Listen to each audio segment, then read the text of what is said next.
All right, well, here we go. Miller's Remodel 21. And let me go ahead and turn some lights on right out of the gate here. Now, in that last video, had not had this here done, had the plastic, all that.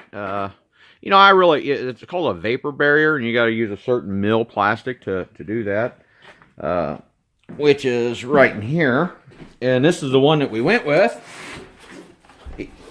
They were all pretty much about the same price, but I think it was a little under $100 for that size right there, a 20 by 100, which, hey, it's got to be done right. Got to have it. Can't go out in the backyard and just make it. So, but anyway, went ahead. Now, this here is just the first mud. Now, if you remember in the last video, there were some, holes and stuff like that, and you really shouldn't concern yourself with that, really, and not unless it's really bad. But this here is something a friend of mine told me about, and it works really good. You mix that up just a little bit at a time, and you can actually get back on this in about 30 minutes, but it starts setting within 5 minutes. So, but let's go ahead and see what all we got done. Now, what I'm getting ready to do, let's put that away.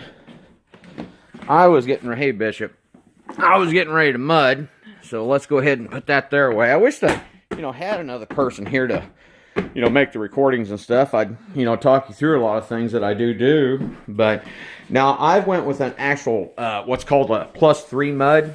Now the biggest secret here with your mud is to you just kind of take it and you make a soup to where it all looks the same.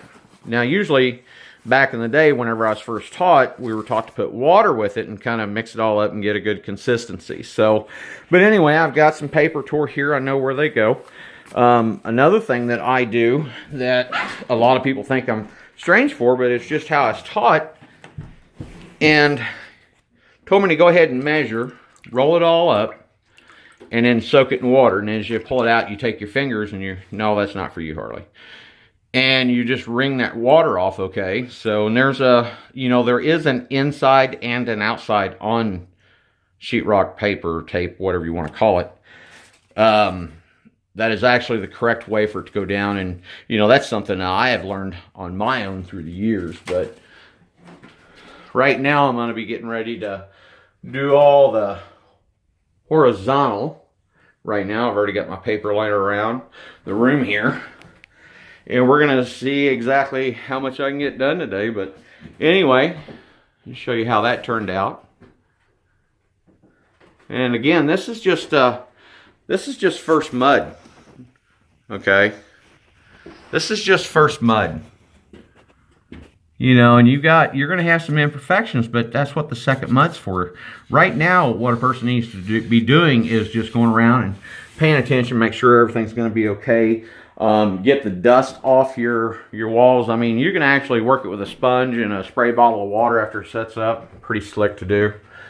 But, every once in a while, you'll have a problem. But hear that? Well, you probably can't. But let's see if you can see underneath of it. See that little edge? Okay. And here's a good one. I'll have to take a razor and cut that off, okay? And again, this is just the first application. I got to go get more tape, otherwise I'd do all this here today. I am, however, going to be doing the fellers over here. So, anyway, I hope you enjoy the video. If you have any questions, don't hesitate, just ask. There's a few things that, a lot of people say about the corner trim and how to do that correctly. And I was doing a job for a person back in the day, putting a head on one of his cars. Blowed a head gasket, okay? Anyway, I went over to the house. He was helping me out on some labor, and he was just working mud over this here and squeezing it in, and he said, oh, it'll be all right. I'll guarantee it for 10 years.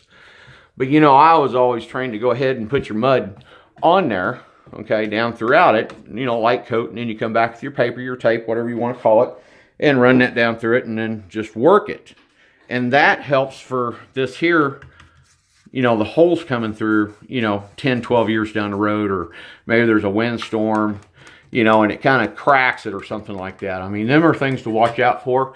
But this airway with the metal trim, you can bounce, you know, hit into it with something without hurting anything. So anyway, like I said, I wished I had, you know, another person to make the videos like that from time to time. You know, I would have loved to have had somebody in the background, you know, filming why or when I was running all the electrical and why I did it that way. Like the white wire here, what is that for? It's the only one up there. Well, I still got this here tied into a big roll, a 250-foot run of this here wire, because this is what's required for all your smoke alarms, carbon monoxide testers, and things like that, okay? So what I'm doing is I'm going to wire all of them throughout the house, so if a fire breaks out downstairs, well, hell yeah, I want to know about it, because I want to make it downstairs. So anyway, that's what the white wire was for. Like I said, you know, it's been fun. I mean, it's like this here tool I was showing you in the last video. This here thing actually, you know, goes up and down, and you just take it up slowly until you get that spot where you want to, and you just kind of work it in there, okay? It's really slick. And, you know, I'm not going to worry about cutting it for length. You know, everybody's, you know, put it in the center of a tube before. Well, if you crawl across the roof or whatever, you need something in the year scum, you're going to crack that sheetrock. So what I'm going to do is I'm going to take some Blandex, and I'm going to screw it to this edge, okay? It'll overhang one of them 2x4s, and put some screws up through here and hold that in place, and I'll go, that one there will be up. And then I'll cut the next piece for length, okay? And then when I go up, that edge floating out here in between the 2x4s will be screwed together. So whenever you walk across, I mean, yeah, I mean, I don't know. I wouldn't want to crawl across there unless I absolutely had to. And, you know, so. But anyway, thanks for watching.